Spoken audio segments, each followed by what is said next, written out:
मिलकर के तो आओ। भगवान राधा के पास में गए, बोले राधे अब मैं ब्रज को छोड़ करके जा रहा हूँ, अब मैं वापस कभी नहीं आऊँगा ब्रज में। और ये बात केवल मैं आपको बता करके जा रहा हूँ, परंतु ब्रजवासियों को ये बोल करके जा रहा हूँ कि मैं परसों वापस लौट करके आऊँगा। अंतिम में राधा रानी रोने लगी और भगवान श्री कृष्ण को कह रहे हैं कि हे श्याम सुंदर हमें छोड़ करके मत जाओ, हम कैसे रहेंगे आपके विरह में ब्रज में। तो भगवान राधा रानी को कह रहे हैं हे राधे हमें जाना ही पड़ेगा, जिस उद्देश्य से मेरा अवतार हुआ है, जिस कारण से मेरा अवतार हुआ है, मुझे कई राक्षसों को मारना है और धर्म का स्थापना करना है, और जब तक मैं ब्रज में रहूंगा तब तक ये हो नहीं सकता है, मुझे जाना ही पड़ेगा ब्रज से। उसके बाद तो राधा रानी का आंख से आंसू बह रहे थे। भगवान बोले राधे आप मत रो। तो यहाँ राधा रानी कह रहे हैं श्याम सुंदर आप हमें छोड़ करके जा रहे हैं, एक बात बताओ, हमें छोड़ करके आप चले जाएंगे तो आपके विरह में हम कैसे रहेंगे।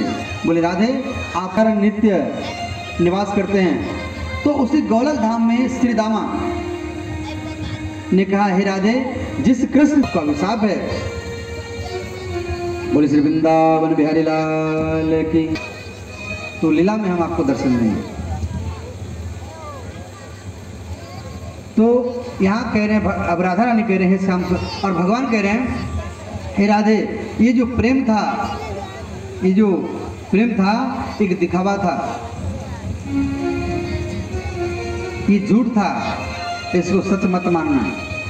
करके आप जाइए, आज मैं आपसे कुछ मांग रही हूँ और आपको देना पड़ेगा, क्या देंगे। तो अगर आप नहीं दोगे तो फिर मैं नहीं मांगूंगी। बोले आप एक बार मांग करके देखो।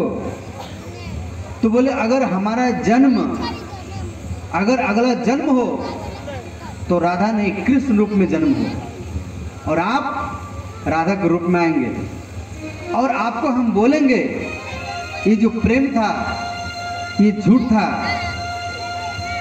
ये सच्चा प्रेम नहीं था, तो आपको कैसा लगेगा। अगर मैं ये बात बोलूं तो आपको कैसा लगेगा।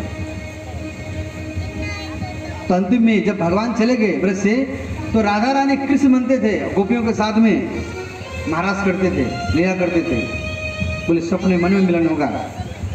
अंतिम में राधा रानी के आंख से तो रहने दो, ये आंसू को पी करके हम ब्रज में रहेंगे। बोले राधे जब तक ये आंख में आंसू रहेगा तब तक वो काम को कर नहीं पाएंगे जो काम के लिए हम इस पृथ्वी पर आए हैं, आपको हंस करके विदाई करना पड़ेगा। तो अंतिम में दो धार आंसू को मिटा दिए। आंसू है दो प्रकार का होता है, एक ठंडा आंसू और एक गर्म आंसू। तो ठंडा आंसू जो होता है तो वियोग का प्रतीक है, और जो गर्म आंसू है वो प्यार है। भगवान राधा को समझा करके अंतिम में एक गोपी कह रहे हैं श्याम सुंदर एक बार अपनी माँ को तो देखो। यशोदा मैया जमीन पर पछाड़ खाकर गिर पड़ी है और भगवान रथ पर छलांग लगाए माँ के पास में आए। बोले अरे मैया अपने आप को संभाल। अंतिम में भगवान जा रहे हैं, गोपियाँ सब ब्रजवासी पीछे पीछे जा रहे हैं, और जब तक धूली दिखाई दिया तब तक उनके पीछे चलते रहे। जब धूली दिखाई देना बंद हो गया तब तुम ब्रजवासी रोते हुए ब्रज में लौट करके आए। अब इधर अक्रूर जी यम भगवान कह रहे चाचा जी आप कोई अद्भुत वस्तु देखिए क्या। बोले नहीं सारा सृष्टि तो आप में भी है, आप में ही है, मैं अद्भुत वस्तु क्या देखा। तो अंतिम में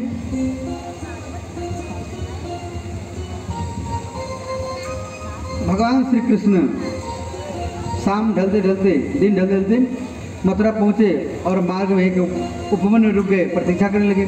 तो भगवान जगदीश्वर श्री कृष्ण उनके पास पहुँच हंसते हुए उनका हृदय अपने हाथ में लेकर कहा चाचा जी आप रथ लेकर के मथुरापुरी पहुँच जाइए और मैं बाद में आऊँगा। तो अंतिम में अक्रूर जी बोले आप मेरे घर चलिए।